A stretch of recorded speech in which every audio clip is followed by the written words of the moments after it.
साथ जुड़ी थी, आपका भी शुक्रिया। और इस वक्त एक बड़ी खबर हाथरस से मिल रही है। गांव के बाहर और भी सख्त कर दी गई है सुरक्षा। पुलिस कर्मियों के साथ पीएसी तैनात कर दी गई है। गांव के बाहर तैनात किए गए पीएसी जवान। तो ये बड़ी खबर आपको बता दें, हमें लगातार गांव में जो सुरक्षा बल हैं उनकी तैनाती दिख रही है, लेकिन अब और भी ज्यादा बढ़ा दी गई है। पीएसी की भी तैनाती कर दी गई है। सवाल यही है कि आखिर किस बात का डर है, कौन सी ऐसी बात है, कौन सा ऐसा राज छिपा हुआ है गांव के भीतर कि इतनी सुरक्षा व्यवस्था वहां पर कड़ी कर दी गई है। आखिर पीड़ित परिवार के बोलने से कौन सी जांच प्रभावित हो जाएगी, ये बड़ा सवाल है। पुलिस कर्मियों के साथ पीएसी तैनात कर दी गई है। गांव के बाहर बीते 2 दिन से क्या हो रहा है वो लगातार आप एबीपी गंगा पर देख रहे हैं।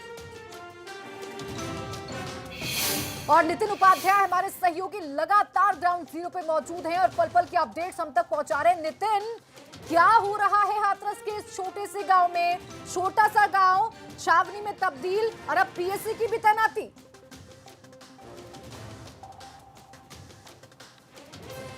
देखिए, बिल्कुल लगातार पुलिस फोर्स है उसको एनहेंस किया जा रहा है, बड़े स्तर पर डिप्लॉयमेंट किया जा रहा है। कई और कंपनियां पीएसी की बुलाई गई हैं, जो गांव के बाहरी जो इलाके हैं, जो एग्जिट पॉइंट्स हैं, एंट्री पॉइंट्स हैं, वहां डिप्लॉय कर दिया गया है। तो कुल मिला के कहा जाए, जितनी बड़ी संख्या में पुलिस फोर्स अभी तक जो पूरा तैनात था गाँव में, उससे ज़्यादा 2 गुना पुलिस फोर्स डिप्लॉय कर दिया गया है। वहीं दूसरी तरफ लगातार विरोध प्रदर्शन चल रहा है। और नितिन, और तस्वीरें भी जरा दिखा दीजिए। मैं तस्वीरों के जरिए मैं दिखाना चाहता हूँ किस तरीके से ज़बरदस्त तरीके से बहुत बड़े स्तर पर पुलिस फोर्स डिप्लॉय कर दिया गया है। आप देख सकते हैं किस तरीके से आगे अगर महिला कोई पत्रकार है तो उसके लिए महिला कांस्टेबल की एक पूरी पंक्ति लगा दी गई है। इसके साथ ही अगर कोई पुरुष मेल रिपोर्टर है तो उसके लिए बड़ी संख्या में पुलिसकर्मी तैनात हैं। और रात भर भी ये निर्देश दिए गए हैं कि रात भर भी अलग अलग पॉइंट्स हैं, वहाँ पुलिसकर्मियों की ड्यूटी रहेगी, वो सजग रहेंगे, कैसे भी मीडिया गांव में ना घुस पाए और पीड़ित परिवार से बात ना कर पाए। कुल मिला के कहा जाए, एक फुल प्रूफ प्लान तैयार किया गया है। लेकिन सवाल यही है कि आखिर ऐसा डर क्या है? ऐसा डर तो लग रहा है जैसे 1975 में जब इंदिरा गांधी ने इमरजेंसी लगाई थी तो लोगों की जुबान रोकने की कोशिश की थी। सीधे सीधे कहा जाए, लोगों का आर्टिकल 19(1)A बोलने का अधिकार छीनने की कोशिश की गई है। पूरी तरह से कहा जाए, पहली बार ऐसा देखने को मिल रहा है कि 3.5 साल हो गए योगी सरकार को, पहली बार योगी सरकार इतने ज़्यादा दबाव में है।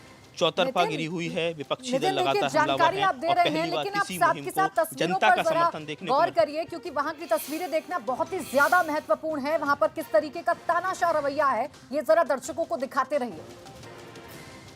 देखिए बिल्कुल एक बार फिर तस्वीरों के जरिए मैं आपको दिखाना चाहता हूं कि किस तरीके से बड़ी संख्या में पुलिस फोर्स डिप्लॉय किया गया है और किसी भी रास्ते से जाने की इजाज़त नहीं है। और ऐसे में अब पीएसी की कई सारी कंपनियां और आ गई हैं। गांव के ऐसे इलाके हैं जो परसौली है, पीछे का गांव है, या कई और दूसरा गांव है, वहां से जितने भी एंट्री एग्जिट पॉइंट्स हैं, आप देख सकते हैं कि लगातार अधिकारियों का मूवमेंट बना हुआ है, लगातार वो यहाँ बने हुए हैं, आवागमन लगातार अधिकारियों को बना हुआ है। लेकिन सबसे बड़ा जो सवाल बना हुआ है कि जितने भी बड़े अधिकारी हैं वो यहाँ से पूरी तरह से नदारद हैं। आप देख सकते हैं प्रेम प्रकाश मीणा जिन्होंने दिन में मिसहैंडलिंग की थी, कहा जाए पूरी तरह से, वो इस समय पूरे इस कहा जाए भूलगढ़ी मैदान के सेक्टर मजिस्ट्रेट के तौर पर नज़र आ रहे हैं और जो जॉइंट मजिस्ट्रेट आगरा यहाँ हाथरस में है। तो कुल मिला के कहा जाए कि आखिर ऐसी क्या मजबूरी है और कहीं ना कहीं मीडिया की संप्रभुता पर, उसकी स्वतंत्रता पर जो हमला सरकार कर रही है उसकी चारों तरफ निंदा हो रही है। और उमा भारती ने ट्वीट करके, क्योंकि दर्शक भी देखना चाहता है कि वहां पर किस तरीके की तानाशाही, हिटलरगर्दी की जा रही है। आज बापू को देश याद कर रहा है और ऐसे में इस तरीके की तस्वीर वाकई में भयावह है। नितिन, पीएसी की तैनाती क्यों की गई, कुछ समझ में आ रहा है? वहां का कोई अधिकारी कुछ बोल रहा है, सवालों के जवाब देने को तैयार है क्या?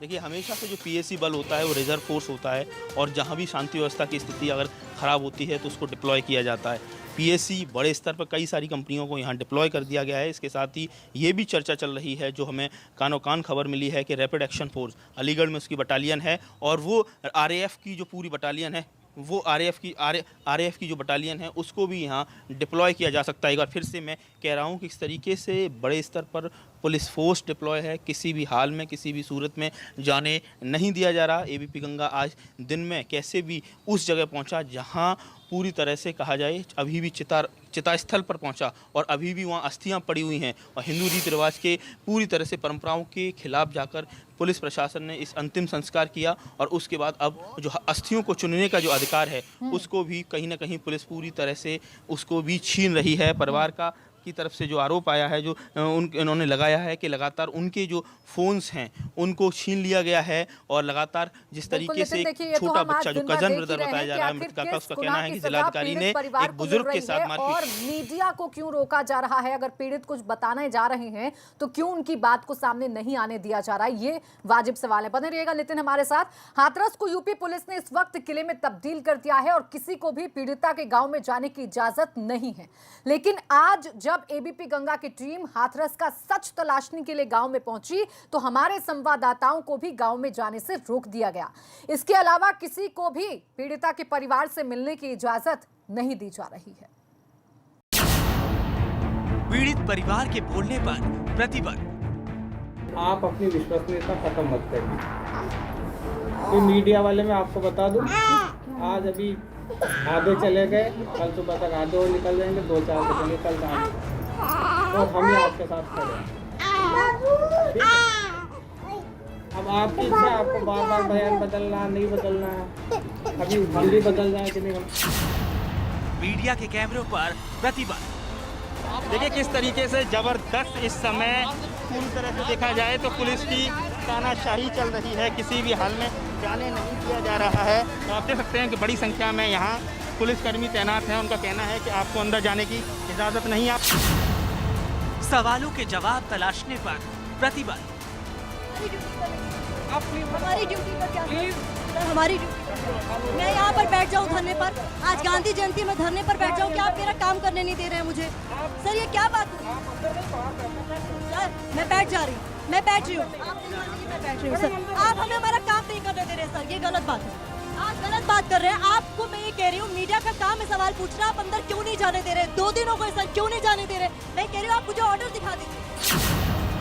पीड़ित परिवार से मिलने पर प्रतिबद्ध।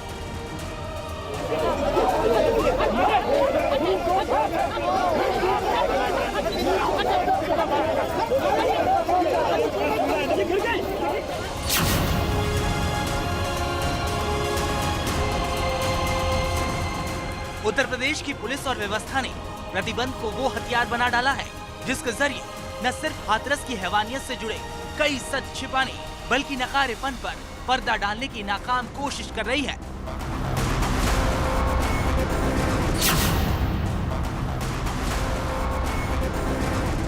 तरीके 14 सितंबर से लेकर 29 सितंबर की रात तक हाथरस में छिपे सच की तलाश में एबीपी गंगा संवाददाता नितिन उपाध्याय ने जब पीड़िता के घर जाने की कोशिश की तो उन्हें वहां तैनात पुलिस वालों ने रोक दिया। अंदर जाने की इजाजत नहीं। आप बताइए आखिर ऐसी क्या वजह, कौन आपको कह रहा है कि अंदर नहीं जाने दिया जाएगा?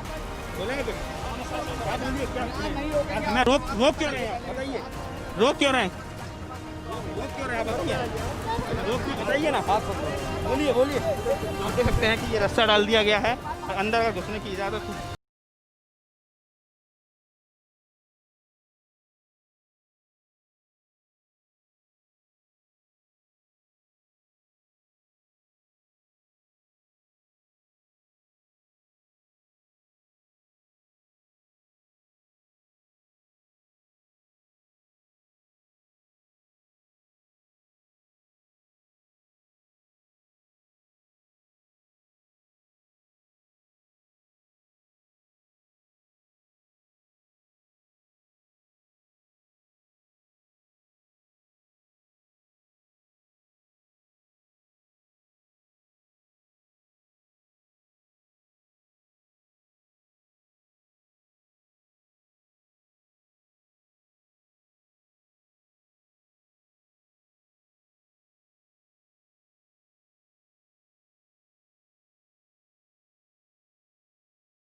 बताइए। तो यूपी पुलिस कितनी संवेदनहीन हो चुकी है, उसकी एक और नजीर हम आपको दिखाते हैं। प्रयागराज में प्रदर्शन के दौरान आप सांसद संजय सिंह की पत्नी के साथ पुलिस ने किस तरह का बर्ताव किया, उसकी एक रिपोर्ट देखिए।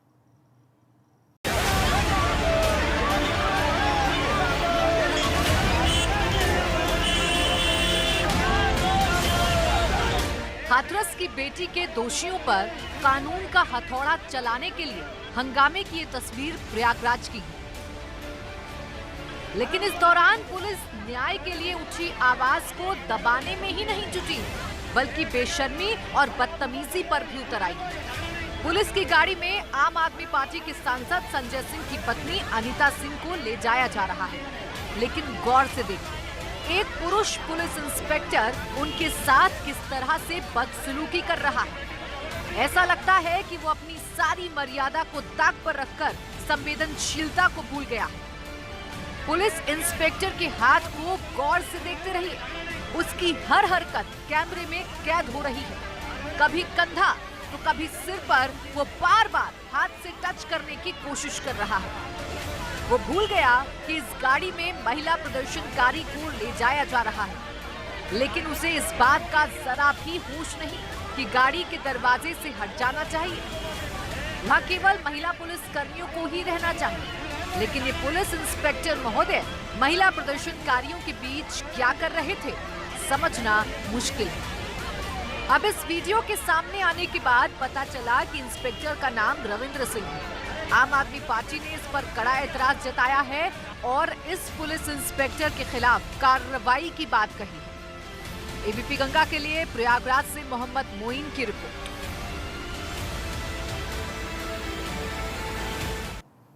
देश भर की तस्वीरों के साथ लगातार हाथरस पर हमारी नजर बनी हुई है। वहां पर कुछ हलचल हुई है, सीधा रुख कर लेंगे नितिन उपाध्याय का। नितिन, क्या हो रहा है मौके पर?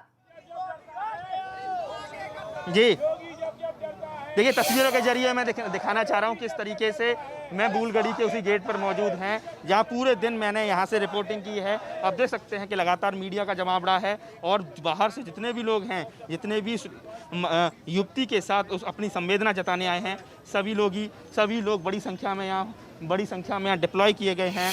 बड़ी संख्या में पुलिस फोर्स डिप्लॉय है और ऐसे में देख सकते हैं कि ज़बरदस्त जमावड़ा यहाँ मीडिया का है, लोगों का है। और जिस तरीके से आप देख सकते हैं कि आम आदमी पार्टी लगातार इस पूरे प्रकरण में लगातार नारेबाजी कर रही है, लगातार कैंडल जला के आज गांधीवादी तरीके से लगातार पूरा अपना प्रदर्शन कर रही है। आज 2 अक्टूबर है और ऐसे में लगातार नारेबाजी हो रही है, जिसमें कहा जा रहा है कि योगी जब डरता है पुलिस को आगे करता है। तो कुल मिला के विपक्षी दल के तौर पर न केवल समाजवादी पार्टी हो, कांग्रेस हो, बीएसपी हो, बल्कि लगातार आम आदमी पार्टी की प्रेजेंस भी इस पूरे मसले पर बढ़ रही है। प्रोटेस्ट यहाँ पर किया जा रहा है, बढ़ रही है।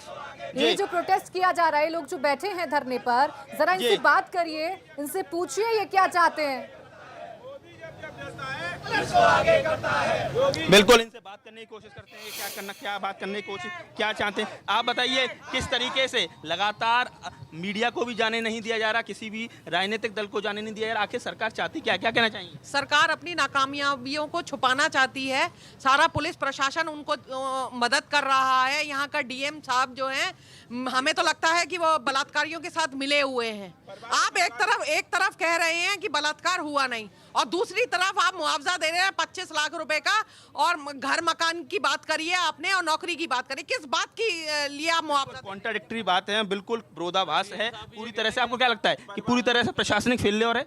सर बिल्कुल फेल्योर है। कल भी हम लोग आए थे, हमको बोला था, हमको नहीं जाने दिया गया। 144 लगी हुई, हमने कहा सर 2 आदमी को जाने दो आप, लेकिन उन्होंने नहीं जाने दिया। आज फिर हम आए हैं दोपहर को, फिर इन्होंने हमको, हम यहाँ बैठ कर आराम से धरना प्रदर्शन कर रहे थे। क्या लगता है लगातार इस पुलिस पर बिल्कुल विश्वास नहीं है।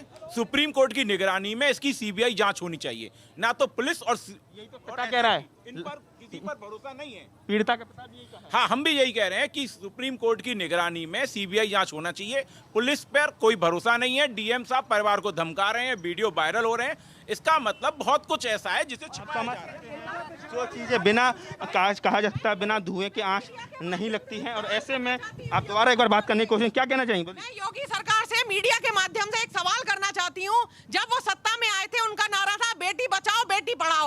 आज उनको नारा बदल देना चाहिए, उनका नारा बदल के ये रखना चाहिए, बेटी बचाओ बलात्कार कराओ और मुंह बंद करने के लिए आप 25 लाख रुपए मुआवजा ले जाओ। आप समझ सकते हैं कि आम आदमी पार्टी भी पूरी तरह से हमलावर है, लगातार एक विपक्ष की भूमिका में यहाँ नजर आ रही है। अब एक बार फिर से मैं तस्वीरें यहाँ दिखाना चाहूँगा। आम आदमी पार्टी हो, पूरे दिन अलग अलग दलों के लोग रहे हैं, लेकिन कल ज़्यादा बड़े स्तर पर प्रदर्शन रहा। पूरे गांव को अभी भी पूरी तरह से बैरिकेड कर रखा हुआ है। मुख्यमंत्री योगी आदित्यनाथ लगातार इस पूरी घटना पर नजर रखे हुए हैं और इसको लेकर उन्होंने आला अधिकारियों से बात की है। और ऐसे में हो सकता है क्या कह रहे हैं, किस तरीके के आरोप लगा रहे हैं, डीएम वो और तो एसपी आपने के हमें खिलाफ सुना हो दिया जाए, नितिन। क्योंकि लेकिन जहाँ पर नितिन, अगर आप जा सके तो जहाँ पर सुरक्षा बल तैनात हैं, वहाँ किस तरीके का मूवमेंट हो रहा है, कितनी पुलिस बल वहाँ पर तैनात है, वो जरा कैमरे से दिखाने की कोशिश कीजिए। बिल्कुल, देखिए अगर मैं फिर से कोशिश कर रहा हूं कि किस तरीके से कितना सिक्योरिटी फोर्स डिप्लॉय है, वो एक बार फिर से मैं तस्वीरों के ज़रिए आपको दिखाना चाहता हूं। देखिए यही पूरी स्थिति पूरे दिन यहां रही थी कि लगातार बड़ी संख्या में फोर्स डिप्लॉय था। अंदर जाने की किसी को भी इजाज़त नहीं मिली थी। आप देख सकते हैं कि 2-4 कदम अंदर जाने के लिए मीडिया जरूर चली गई, लेकिन वो अंदर नहीं जाना जाएगा, उसे कहा जाएगा। आप देख सकते हैं कि अभी भी आप देख सकते हैं कि पूरी तरह से लोहे की बैरिकेडिंग लगा दी गई है। दिन में यहाँ केवल रस्से ही थे और ऐसे में मजबूत तरीके से लगातार ज़बरदस्त इस समय प्रदर्शन चल रहा है। पूरी तरह से कहा जाए किलेबंदी कर दी गई है और ये किलेबंदी लगता है 7 दिनों तक रहेगी, क्योंकि सरकार लगातार दलील दे रही है, प्रशासन लगातार दलील दे रहा है कि एसआईटी की जांच होने तक हम इसी तरह से ऐसे ही लोगों को कहा जाए कि हम किसी को अंदर जाने की इजाजत नहीं देंगे। का ये जमावड़ा नितिन सवाल खड़े करता है कि गांव के भीतर ऐसा क्या है जो मीडिया को जाने से रोका जा रहा है। आखिर किस सच से पर्दा उठने का डर प्रशासन को लग रहा है? बने रहिएगा हमारे साथ। 29 सितंबर की आधी रात को हाथरस में किस तरह उत्तर प्रदेश पुलिस ने इंसाफ का अंतिम संस्कार किया, उस वाकये को पूरे देश ने अपनी आंखों से देखा था। लेकिन आज एबीपी गंगा सबसे पहले उस जगह पर पहुंचा जहां पर पीड़िता के शव को जलाया गया था। लेकिन आज वहां पर हमारे संवाददाता को कुछ ऐसा देखने को मिला जिसने इस जघन्य कांड को लेकर यूपी पुलिस की संवेदनशीलता को सबके सामने ला दिया है। देखिए हाथरस से एबीपी गंगा संवाददाता नितिन उपाध्याय की ये एक्सक्लूसिव रिपोर्ट।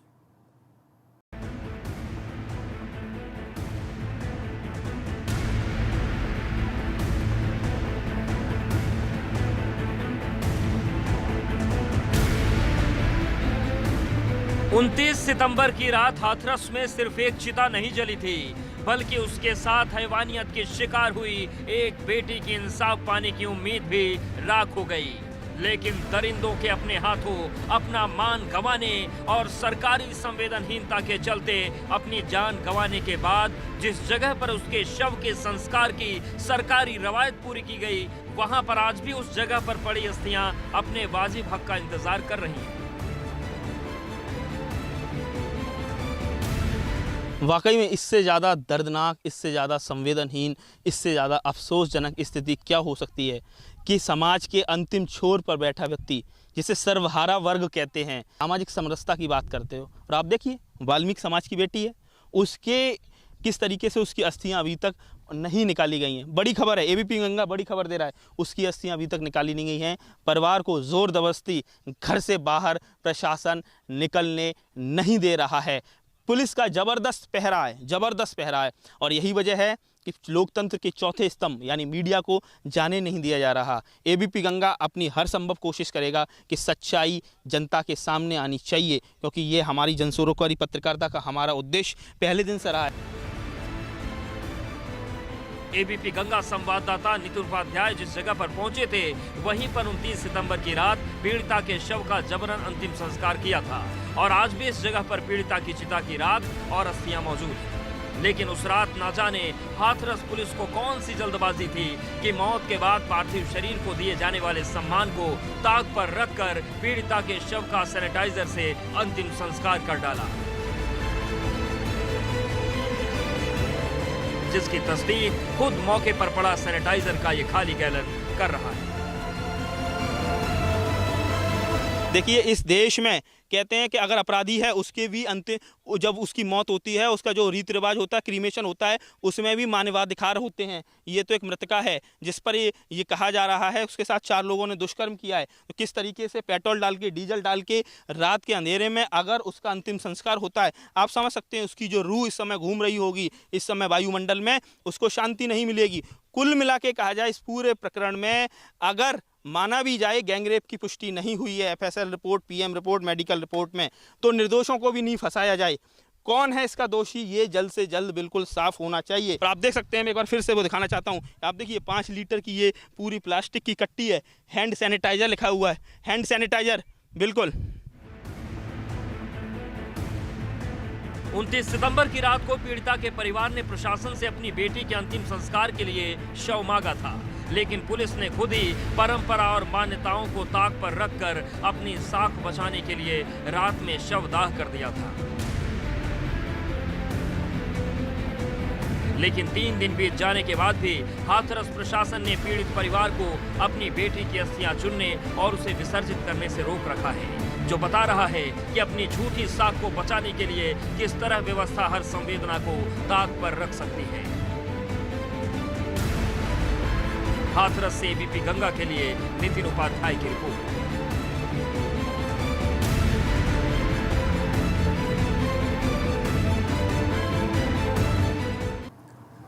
तो नितिन की एक्सक्लूसिव रिपोर्ट आपने देखी। आप समझिए कि वहां पर प्रशासन कितना संवेदनहीन हो गया है। पहले अंतिम संस्कार का हक छीना और अब अस्थि विसर्जन का भी हक छीना जा रहा है। नितिन का ही हम सीधा रुख करेंगे क्योंकि वो मौके पर मौजूद हैं, पल पल की बदलती तस्वीर हम तक पहुंचा रहे हैं। नितिन, वो जो बैरिकेड्स लगाए गए हैं, जरा वहां पर आप जाइए, बात करने की कोशिश करिए जो सुरक्षा कर्मी वहां पर तैनात हैं कि क्या वजह है जो अंदर नहीं जाने दे रहे मीडिया को। देखिए, बिल्कुल पूरी तरह से किलेबंदी कर दी गई है, बड़ी संख्या में पुलिस फोर्स डिप्लॉय कर दिया गया है। एक बार कोशिश करते हैं कि आखिर क्यों नहीं जाने दिया जा रहा है। आप बताइए कि आखिर ऐसी क्या मजबूरी है, हम थोड़ा अंदर जाना चाहते हैं। हम बिल्कुल क्या वजह है, आप बोलिए ना। बिल्कुल अलाउड नहीं है, हम थोड़ा पास आ रहे हैं, बात करते हैं, नहीं तो लौटाएंगे। हमारे पास कुछ और साथी हमारे साथ नहीं, कुछ और भी साथी हमारे साथ, हम आ जाएंगे, वापस लौट के आ जाएंगे। मैं फिर आ जाऊंगा, मैं कह रहा हूँ आपसे, आ जाऊंगा थोड़ी देर बाद हम आ जाएंगे। कुछ साथी हमारे खड़े हुए, हम लौट के आ जाएंगे। अरे मैं थोड़ी देर बाद खुद वापस आ जाऊंगा। पूरे दिन हमें पता है कि इस तरह से आपने नहीं जाने दिया, फिर आ जाएंगे थोड़ी देर। आप अंदर आगे देख लेते कैसे किया। सब वो भी आ रहे हैं, आप आ जाइए, आ जाइए, आप आ रहे हैं, सब लोग आ रहे हैं।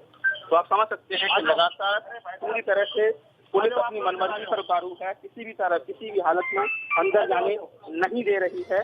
और ऐसे में सबसे बड़ा सवाल यही है कि आखिर सच कब तक छुपाने की कोशिश की जाएगी। अब जिस पेपर तस्वीरों के जरिए फिर मैं दिखाना चाहता हूँ, बड़ी संख्या में पुलिस फोर्स यहाँ डिप्लॉय किया गया है। लगातार पुलिस का कहना है कि आपको अंदर जाने की इजाजत नहीं है। कुछ अधिकारियों का कहना है वो बड़े ऑफिसर्स पे डाल दिया जा रहा है। बड़े ऑफिसर्स इस समय यहाँ मौके पर मौजूद ठीक है। देखिए नितिन, आप तस्वीरें तो हम नहीं देख पाए क्योंकि कुछ तकनीकी खामी हो रही थी, लेकिन आप जिस तरीके से बात कर रहे थे और जो जवाब आपको पुलिस कर्मियों की तरफ से मिल रहा था वो जरूर हमारे दर्शकों ने सुना है और उसके बाद फिर से सवाल खड़े होने लगे हैं। हाथरस कांड को लेकर राजनीति भी उबाल पर है। गुरुवार को कांग्रेस महासचिव प्रियंका गांधी और राहुल गांधी के हाथरस पहुंचने की कोशिश के बाद आज तृणमूल कांग्रेस नेताओं का दल हाथरस जा पहुंचा, जिसमें तृणमूल सांसद डेरेक ओब्रायन के अलावा एक महिला सांसद भी मौजूद थी। लेकिन हाथरस में तैनात पुलिस बल ने दोनों टीएमसी सांसदों को पीड़ित परिवार के घर जाने से रोक दिया। इस दौरान दोनों नेता पीड़ित परिवार से मुलाकात करने को अड़े रहे और दोनों को रोकने के लिए पुलिस और टीएमसी नेताओं में धक्का मुक्की भी हो गई, जिसमें टीएमसी सांसद डेरेक ओब्रायन जमीन पर गिर पड़े, जिसके बाद उनके साथ मौजूद कार्यकर्ताओं ने जोरदार हंगामा किया और पुलिस वालों से तीखी बहस हुई। ऐसी ही घटना गुरुवार को ग्रेटर नोएडा में भी हुई थी, जब प्रियंका और राहुल गांधी की अगुवाई में कांग्रेस का एक दल हाथरस जाना चाहता था, लेकिन यूपी पुलिस ने दोनों नेताओं को ग्रेटर नोएडा में रोक दिया और धक्का मुक्की में राहुल गांधी भी जमीन पर गिर पड़े थे। तो देखिए, हम दोनों ही तस्वीरें आपको दिखा रहे हैं। 2 अक्टूबर यानी कि आज की तस्वीर है, जब टीएमसी सांसदों के साथ पुलिस ने किस तरीके का व्यवहार किया, और एक कल की तस्वीर। और वक्त एक ब्रेक का है, आप देखते रहिए एबीपी गंगा।